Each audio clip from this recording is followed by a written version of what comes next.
ಎಲ್ಲರಿಗೂ ನಮಸ್ಕಾರಗಳು. ಓಂ ಶ್ರೀ ಚಾಮುಂಡೇಶ್ವರಿ ಜ್ಯೋತಿಷ್ಯಾಲಯಕ್ಕೆ ಸ್ವಾಗತ ಸುಸ್ವಾಗತ. ನಾನು ನಿಮ್ಮ ಸುರೇಶ್ ಬೆಳವಿನಾಳ್. ಇಂದಿನ ಜ್ಯೋತಿಷ್ಯ ವಿಷಯದಲ್ಲಿ ಕುಜದೋಷ ಯಾವ ನಕ್ಷತ್ರಗಳಿಗೆ ಇರುವುದಿಲ್ಲ, ಸಂಪೂರ್ಣ ಮಾಹಿತಿ ಈ ವಿಡಿಯೋದಲ್ಲಿ ಇರುತ್ತದೆ.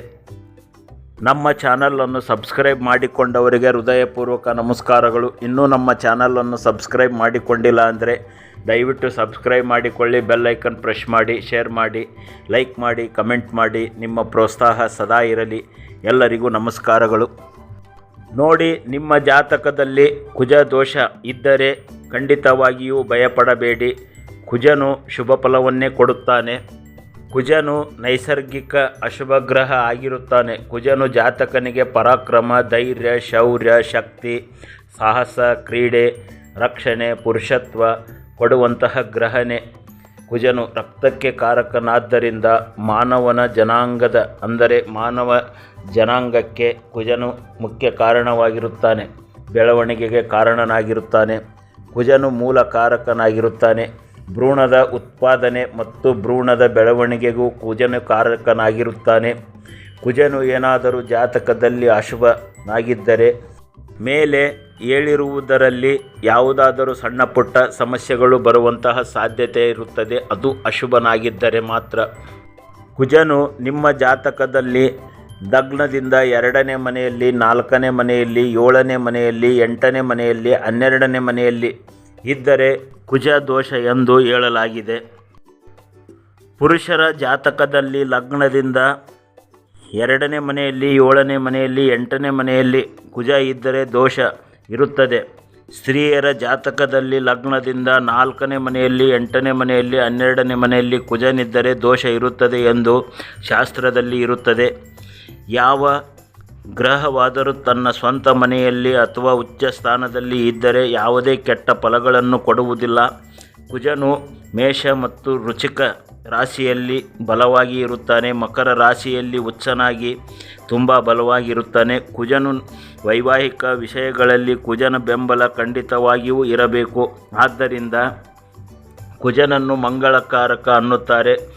ಕುಜನು ಹೆಣ್ಣಿನ ಜಾತಕದಲ್ಲಿ ಕುಜನನ್ನು ಅವಳ ಗಂಡನನ್ನು ಗುರುತಿಸುವವನಾಗಿರುತ್ತಾನೆ. ಕುಜನು ಬಲವಾಗಿ ಇದ್ದರೆ ಹೆಣ್ಣಿನ ಮಾಂಗಲ್ಯ ಸ್ಥಾನ ಗಟ್ಟಿಯಾಗಿರುತ್ತದೆ ಎಂದು ತಿಳಿಯಬೇಕು.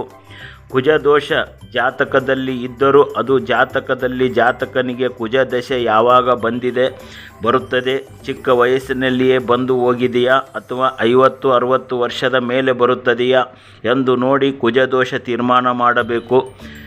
ನಿಗದಿತ ಮದುವೆಯ ವಯಸ್ಸಿನಲ್ಲಿ ಕುಜನ ಮಹಾದಶೆ ಏನಾದರೂ ಬಂದರೆ ಸಣ್ಣ ಪುಟ್ಟ ಸಮಸ್ಯೆಗಳು ಉಂಟಾಗಬಹುದು. ಹಲವಾರು ವಿಚಾರಗಳನ್ನು ಮಾಡಿ ದೋಷ ನಿರ್ಣಯ ಮಾಡಬೇಕು.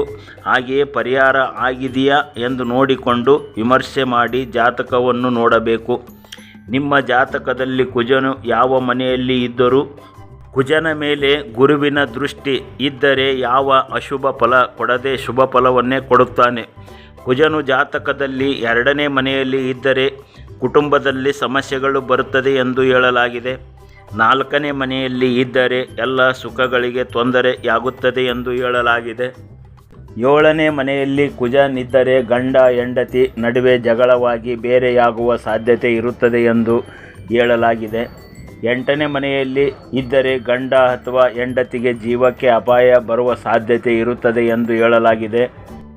12ನೇ ಮನೆಯಲ್ಲಿ ಇದ್ದರೆ ವೈವಾಹಿಕ ಜೀವನದಲ್ಲಿ, ದಾಂಪತ್ಯ ಜೀವನದಲ್ಲಿ ಸಮಸ್ಯೆ ಬರಬಹುದು ಎಂದು ಹೇಳಲಾಗಿದೆ. ಯಾವ ರಾಶಿಯವರಿಗೆ, ಯಾವ ನಕ್ಷತ್ರಗಳಿಗೆ ಕುಜ ದೋಷ ಇರುವುದಿಲ್ಲ ಎಂದು ತಿಳಿದುಕೊಳ್ಳೋಣ. ನೋಡಿ, ಕುಜ ದೋಷ ಕರ್ಕಾಟಕ ಲಗ್ನಕ್ಕೆ, ಸಿಂಹ ಲಗ್ನಕ್ಕೆ, ಈ 2 ಲಗ್ನಕ್ಕೆ ದೋಷ ಇರುವುದಿಲ್ಲ. ಕೇಂದ್ರ ತ್ರಿಕೋಣ ಅಧಿಪತಿಯಾಗಿರುತ್ತಾನೆ. ಯೋಗಕಾರಕನಾಗಿ ದೋಷ ಕೊಡುವುದಿಲ್ಲ ಎಂದು ಹೇಳಲಾಗಿದೆ. ಮಿಥುನ ಲಗ್ನಕ್ಕೆ ಅಥವಾ ಕನ್ಯಾ ಲಗ್ನಕ್ಕೆ ಕುಜನು 100ರಷ್ಟು ದೋಷಕಾರಿಯಾಗಿರುತ್ತಾನೆ. ಕುಜನಿಗೆ ಪರಮಶತ್ರು ಬುಧ ಪೂರ್ಣ ದೋಷಕಾರಿಯಾಗಿರುತ್ತಾನೆ.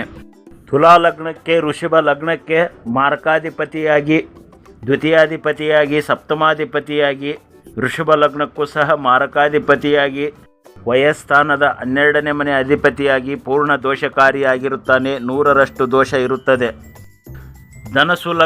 ಧನಸು ಲಗ್ನದವರಿಗೆ ಮತ್ತು ಮೀನ ಲಗ್ನದವರಿಗೆ ಪಂಚಮಾಧಿಪತಿಯಾಗಿ, ವಯಾಧಿಪತಿಯಾಗಿ, ಮೀನಲಗ್ನಕ್ಕೆ ದ್ವಿತೀಯಾಧಿಪತಿಯಾಗಿ, ಭಾಗ್ಯಾಧಿಪತಿಯಾಗಿ ಸ್ವಲ್ಪ ದೋಷಕಾರಿಯಾಗಿರುತ್ತಾನೆ. ಮಕರ ಲಗ್ನಕ್ಕೆ ಕುಂಭ ಲಗ್ನದವರಿಗೆ ಕೇಂದ್ರಾಧಿಪತಿಯಾದರೂ ಶನಿಗೆ ಶತ್ರುವಾಗಿರುವುದರಿಂದ 75% ದೋಷಕಾರಿಯಾಗಿರುತ್ತಾನೆ, ಬಾಧಕಾಧಿಪತಿಯಾಗಿರುತ್ತಾನೆ. ಮೇಷ ಮತ್ತು ವೃಶ್ಚಿಕ ಲಗ್ನದವರಿಗೆ ಷಷ್ಠಾಧಿಪತಿಯಾಗಿ, ಅಷ್ಟಮಾಧಿಪತಿಯಾಗಿ ಕಾಲಭಾಗ ದೋಷಕಾರಿಯಾಗಿರುತ್ತಾನೆ. ಕುಜನು ದುಸ್ಥಾನದಲ್ಲಿದ್ದರೂ ಭಾವಸಂಧಿಯಲ್ಲಿದ್ದರೂ ದೋಷ ಇರುವುದಿಲ್ಲ.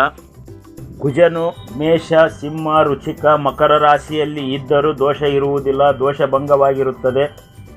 ಕಟಕ ಲಗ್ನದಲ್ಲಿ ಹುಟ್ಟಿದವರಿಗೆ ಕುಜನು ಸಪ್ತಮದಲ್ಲಿದ್ದರೂ ದೋಷವಿಲ್ಲ, ಏಕೆಂದರೆ ಕುಜನಿಗೆ ಸಪ್ತಮ ಸ್ಥಾನ ಮಕರ ರಾಶಿ ಉಚ್ಚ ರಾಶಿಯಾಗಿರುತ್ತದೆ. ಅಲ್ಲಿ ಕುಜನಿಗೆ ಬಲ ಜಾಸ್ತಿ ಇರುವುದರಿಂದ ಯಾವುದೇ ದೋಷ ಇರುವುದಿಲ್ಲ. ಕುಂಭ ಮತ್ತು ಸಿಂಹ ರಾಶಿಯಲ್ಲಿ ಹುಟ್ಟಿದವರಿಗೆ ಕುಜ ದೋಷವಿಲ್ಲ ಎಂದು ಶಾಸ್ತ್ರದಲ್ಲಿ ಹೇಳಿದ್ದಾರೆ. ಬಲಿಷ್ಠವಾದ ಗುರು ಮತ್ತು ಶುಕ್ರರು ಲಗ್ನದಲ್ಲಿ ಇದ್ದರೆ ಅಥವಾ ಸಪ್ತಮದಲ್ಲಿ ಇದ್ದರೆ ಕುಜ ದೋಷ ಇರುವುದಿಲ್ಲ ಎಂದು ಹೇಳಿದ್ದಾರೆ. ನೋಡಿ, ಕುಜ ದೋಷ ಯಾವ ನಕ್ಷತ್ರಗಳಿಗೆ ಇರುವುದಿಲ್ಲ ಎಂದು ತಿಳಿಸಿದ್ದಾರೆ. ಸೂರ್ಯನ ನಕ್ಷತ್ರವಾದ ಉತ್ತರಾಷಾಢ ನಕ್ಷತ್ರಕ್ಕೆ ದೋಷ ಇರುವುದಿಲ್ಲ, ಕುಜ ದೋಷ ಇರುವುದಿಲ್ಲ. ಚಂದ್ರನ ನಕ್ಷತ್ರಕ್ಕೆ ಶ್ರವಣ ನಕ್ಷತ್ರಕ್ಕೆ ಕುಜ ದೋಷ ಇರುವುದಿಲ್ಲ. ಕುಜನ ನಕ್ಷತ್ರಕ್ಕೆ ಮೃಗಶಿರ ನಕ್ಷತ್ರಕ್ಕೆ ಕುಜನ ದೋಷ ಇರುವುದಿಲ್ಲ. ಬುಧನ ನಕ್ಷತ್ರಕ್ಕೆ ಆಶ್ಲೇಷ ರೇವತಿ ನಕ್ಷತ್ರಕ್ಕೆ ಕುಜ ದೋಷ ಇರುವುದಿಲ್ಲ. ಗುರುವಿನ ನಕ್ಷತ್ರ ಪುನರ್ವಸು ನಕ್ಷತ್ರಕ್ಕೆ ಕುಜ ದೋಷ ಇರುವುದಿಲ್ಲ. ಶುಕ್ರನ ನಕ್ಷತ್ರಕ್ಕೆ ಪೂರ್ವಾಷಾಢ ನಕ್ಷತ್ರಕ್ಕೆ ಕುಜ ದೋಷ ಇರುವುದಿಲ್ಲ. ಶನಿಯ ನಕ್ಷತ್ರ ಪುಷ್ಯ, ಅನುರಾಧ, ಉತ್ತರ ಭಾದ್ರ ಈ 3 ನಕ್ಷತ್ರಗಳಿಗೂ ಕುಜ ದೋಷ ಇರುವುದಿಲ್ಲ. ರಾಹು ನಕ್ಷತ್ರಕ್ಕೆ ಸ್ವಾತಿ ನಕ್ಷತ್ರಕ್ಕೆ ಕುಜ ದೋಷ ಇರುವುದಿಲ್ಲ. ಕೇತುವಿನ ನಕ್ಷತ್ರ ಅಶ್ವಿನಿ ನಕ್ಷತ್ರಕ್ಕೆ ಕುಜ ದೋಷ ಇರುವುದಿಲ್ಲ. ಕುಜ ದೋಷಕ್ಕೆ ಪರಿಹಾರಗಳು: ಶಾಂತಿ ಹೋಮ ಮಾಡಿಸುವುದು, ಅವನ ಪೂಜೆ, ದಾನ, ಮಣಿ, ಮಂತ್ರ ಜಪ, ತಪಾದಿಗಳನ್ನು ದೋಷಕ್ಕೆ ಅನುಸಾರವಾಗಿ ಹೇಳಲಾಗಿದೆ. ಪ್ರತಿ ಮಂಗಳವಾರ ಸುಬ್ರಹ್ಮಣ್ಯ ದೇವಸ್ಥಾನದಲ್ಲಿ ತೊಗರಿಬೇಳೆ ದಾನ ಮಾಡುವುದರಿಂದ, ಸುಬ್ರಹ್ಮಣ್ಯ ಸಮೇತ ಆರಾಧನೆ ಮಾಡುವುದರಿಂದ, ಕುಜನ ಅಷ್ಟೋತ್ತರ ಪಠನ ಜಪ, ಕುಜನ ಅಧಿದೇವತೆ ಸುಬ್ರಹ್ಮಣ್ಯ ಅಷ್ಟೋತ್ತರ ಪಠನ ಮಾಡುವುದರಿಂದ, ಮಂಗಳ ಗ್ರಹದ ರತ್ನ ಅಂದರೆ ಹವಳ ಧಾರಣೆ ಮಾಡುವುದರಿಂದ, ತೊಗರಿಬೇಳೆ ದಾನ ಮಾಡುವುದರಿಂದ ಕುಜ ದೋಷ ಪರಿಹಾರವಾಗುತ್ತದೆ. ಹಾಗೆಯೇ ಪ್ರತಿನಿತ್ಯ ಕುಜನ ಮಂತ್ರ ಹೇಳುವುದು. ಕುಜನ ಮಂತ್ರ ಗಾಯತ್ರಿ ಮಂತ್ರ ಹೀಗಿರುತ್ತದೆ: ಓಂ ಅಂಗಾರಕಾಯ ವಿದ್ಮಹಿ ಶಕ್ತಿ ಹಸ್ತಾಯ ಧೀಮಹಿ ತನ್ನೋ ಭೌಮ ಪ್ರಚೋದಯಾತ. ಈ ಮಂತ್ರ ಪ್ರತಿನಿತ್ಯ ಹೇಳುವುದರಿಂದ ಕುಜ ದೋಷ ನಿವಾರಣೆಯಾಗಿ ನಿಮಗೆ ಕುಜನು ಶುಭ ಫಲವನ್ನೇ ಕೊಡುತ್ತಾನೆ.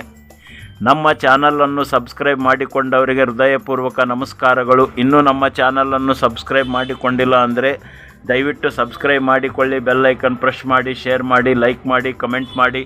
ನಿಮ್ಮ ಪ್ರೋತ್ಸಾಹ ಸದಾ ಇರಲಿ. ಎಲ್ಲರಿಗೂ ನಮಸ್ಕಾರಗಳು.